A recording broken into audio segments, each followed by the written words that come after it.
The Fellowship of Guelphissauga continues, with the mayor backing off from booting the homeless out of town.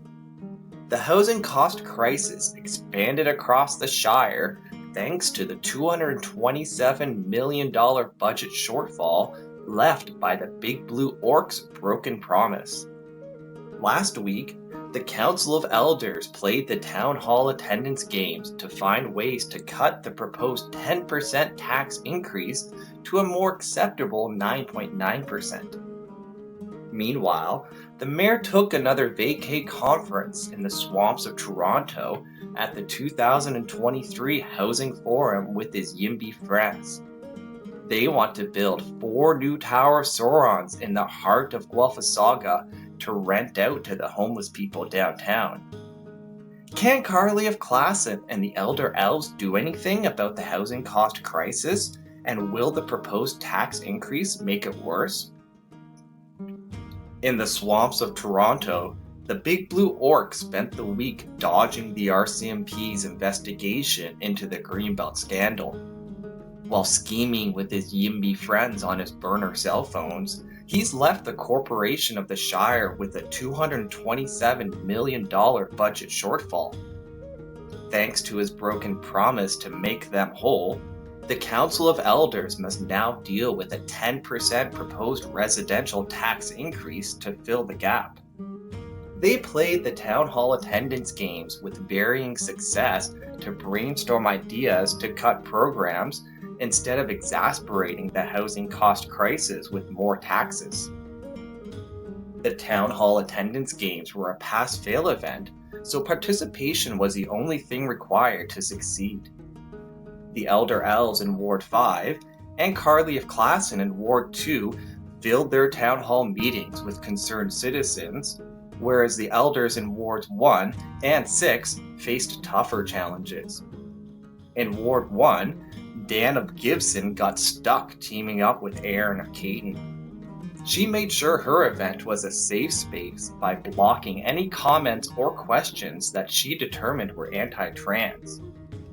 In Ward 6, Dominique of O'Rourke and Ken of Chew had a more productive meeting by brainstorming ideas on how to cut back on superfluous government spending. The Council of Elders reconvened to summarize the results of the Townhall Attendance games. Their special meeting on Wednesday evening was formatted as a workshop, meaning the Sunshine Listers could answer questions, but community comments and written submissions weren't allowed. Aaron of Caton was relieved to hear that, since she was the only one in the room to fail the Townhall Attendance games, and she didn't want that news coming out of the closet.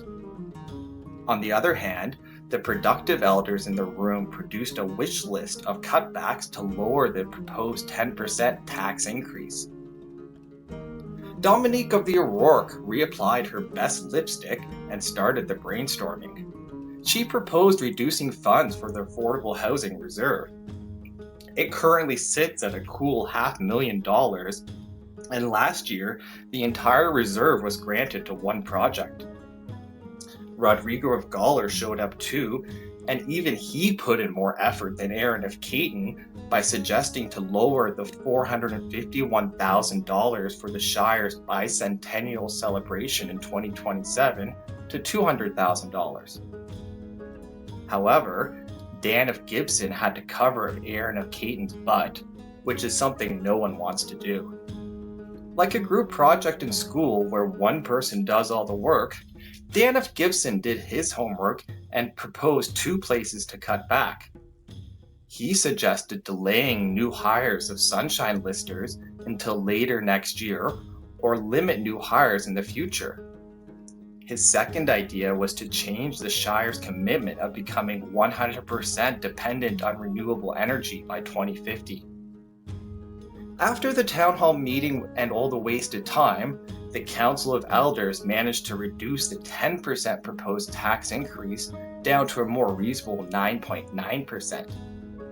It's followed by a 9.38% increase in 2025, 8.67% in 2026, and 6.67% in 2027.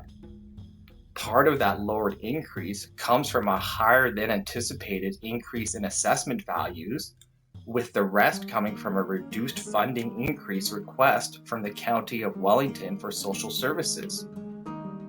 But the people of the Shire were not pleased with only reducing the 10% tax increase to 9.9%. The housing cost crisis is a pricing issue, and they needed tax cuts, not tax increases, to alleviate the tension in their wallets. They were looking for major cutbacks, such as the new library, to cover the $227 million multi-year shortfall. Another major project that people were looking to cut back on was the new operations campus planned for the south end of the Shire.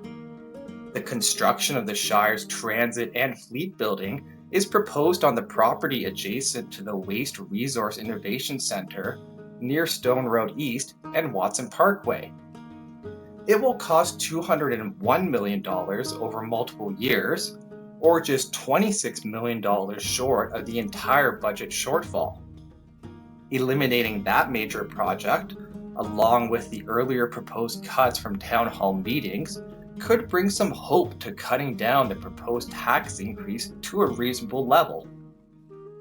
But this gift of increased taxes will remain unopened until Christmas Day, as whatever the result is, the corporation of the Shire's budget will become official on December 25th.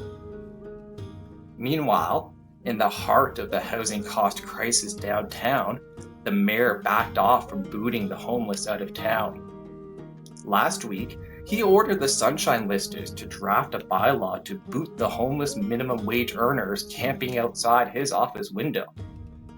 In response to this motion, 41 people signed up to provide comments to the Council of Elders ahead of the vote. The mayor immediately backed off from his plans as he saw flashbacks to the time he tried to change the off-leash dog parks and the same number of Karens showed up to protest. To make sure the discussions at council are constructive and not rushed, I'm removing my motions, Guthrie posted with his tail between his legs. He said he changed his mind after being recently informed of court rulings in Kingston and Waterloo where similar bylaws were stopped. Happening way back in the summer, the mayor apparently just heard about this news, and that's what changed his mind. But he needed a break from all the hate, so he decided to split town to hang out with his YIMBY friends. The mayor took a dog Uber to the 2023 Housing Forum in the swamps of Toronto to play drinking games with the Big Blue Orc and his property developer friends. They were celebrating their next plan of attack on the Shire in the heart of Guelphissauga. Back at the Council of Elders chambers, the property developer orcs from First Capital staged their next attack on the Shire. They want to build 4 Tower of Saurons in the Pergola Commons next to the movie theater and beer store.